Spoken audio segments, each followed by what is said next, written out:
Hola chicos, hoy vamos a hablar de la energía de las estrellas. Recordemos que el Sol es una estrella que pertenece al sistema solar y que nació aproximadamente hace 4.600 millones de años. Esto ocurrió todo junto. Por ejemplo, el sistema solar se formó como un disco, una masa, en que la gravedad empezó a condensar la estrella en el medio y los planetas alrededor. Así que la Tierra también tiene aproximadamente 4.600 millones de años. Hoy vamos a hablar de cómo es que ocurren estas reacciones químicas que hacen que el Sol sea una fuente de energía. Recordemos que sin el Sol, que es la energía primaria de todos los ecosistemas, todo empieza por la fotosíntesis de las plantas, ese tomar energía del Sol y transformarla en energía química, y de ahí es la fuente de biomasa de todas las formas de vida. O sea, todos nos alimentamos directa o indirectamente de los organismos autótrofos, de las plantas, de las algas, todos los que realizan fotosíntesis. O sea que la fuente de energía de los ecosistemas de la Tierra es el Sol. Ahora vamos a ver de dónde sale esa energía que brinda el Sol. El Sol está constituido por distintas partes. Así lo dividieron los astrónomos o los físicos que estudian el mismo.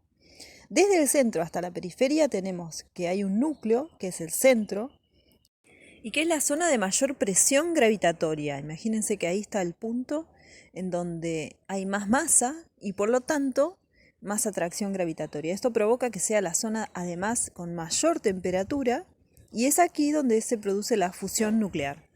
Después está seguido por una zona radiactiva y convectiva en donde se transfiere la energía que se emana del núcleo.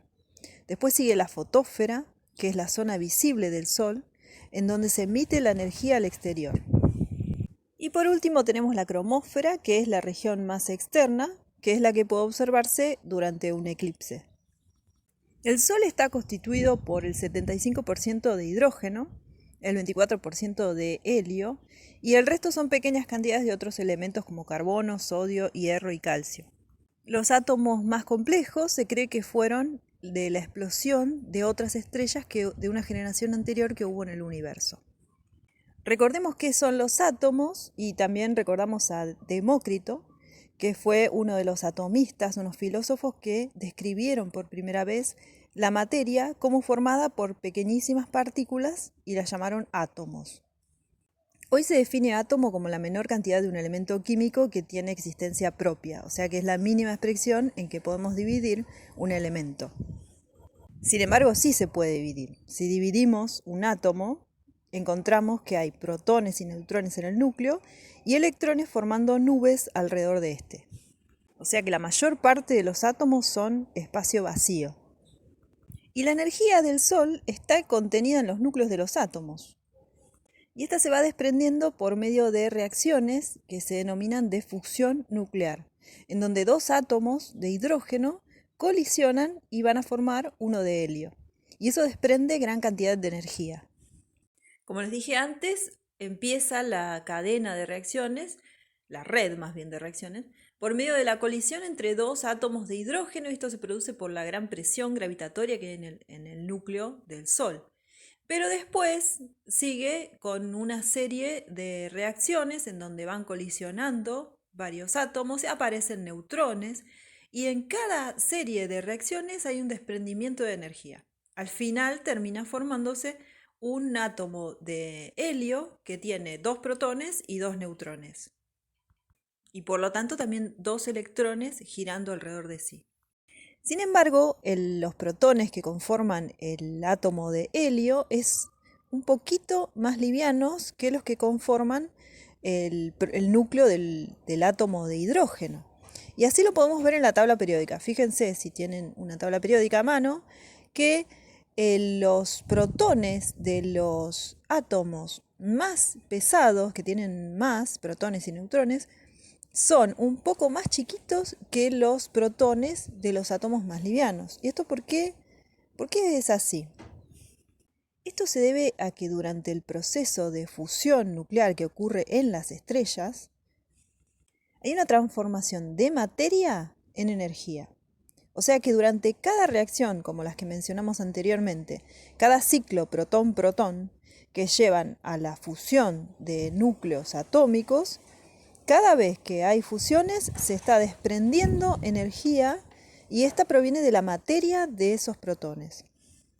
A través de este proceso de fusión, 4 toneladas de masa solar se transforman por segundo en energía radiante.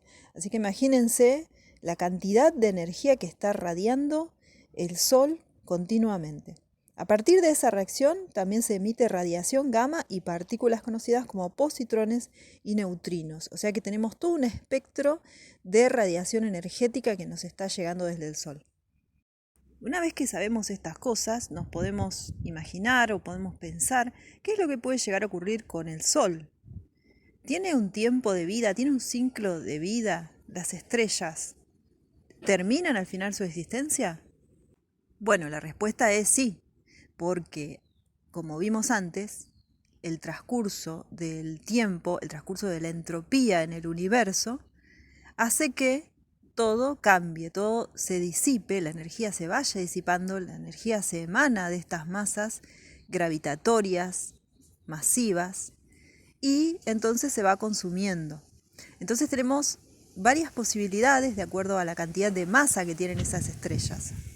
Nosotros habíamos dicho que todo comienza con una nube de materia en el espacio interestelar. Estas son protoestrellas que se empiezan a contraer por puntos de gravitación en donde se empiezan a unir y se empieza a formar una masa cada vez más grande. La materia originalmente es átomos de hidrógeno y algunos otros átomos producto del estallido de estrellas de una generación previa. A medida que esta protoestrella, esta nube de polvo interestelar, aumenta la gravedad, aumenta también la temperatura y la fusión nuclear, hasta que por último se forma una verdadera estrella. Y ahora, ¿qué pasa después con esta estrella? Va a depender de la masa que tiene. Por ejemplo, si la masa es menor a la que tiene nuestro Sol, esa estrella se va a transformar en una enana marrón, una vez que se haya agotado su combustible de fusión nuclear.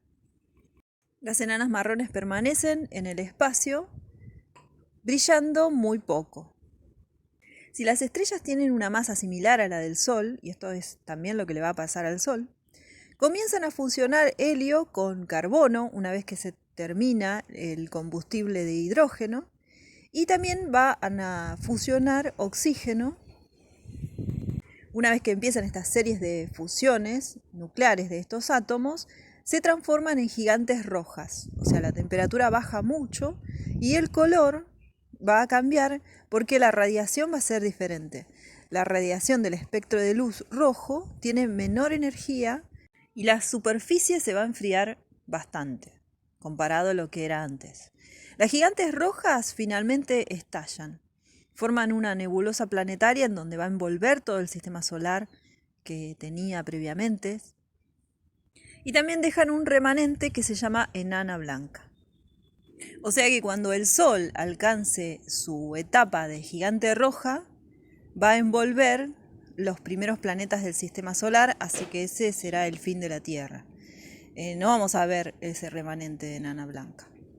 Después, si la estrella llega a tener mayor masa que el Sol, se convierten en gigantes azules. Y esto es, cuando consumen todo su hidrógeno, va a pasar a una etapa de expansión y enfriamiento que lleva a una explosión que se conoce como supernova.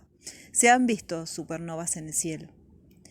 Y luego se va a formar o una estrella de neutrones, o si era de mayor tamaño todavía, va a evolucionar en una enana blanca o en un agujero negro. Sin embargo, imaginen que estos ciclos son de miles de millones de años, así que es incomparable el tiempo desde el punto de vista de la especie humana. Miles de millones de años, o sea que obviamente todo el ciclo de una estrella no se observó, pero se puede deducir por las observaciones de los telescopios en las bases en órbita. La especie humana tenemos solamente sobre la Tierra 1,5 millones de años, o sea que imaginen que los tiempos que estamos hablando son inconmensurables al lado de todo lo que es nuestra pequeña existencia. Bueno, eso fue todo por hoy y me despido.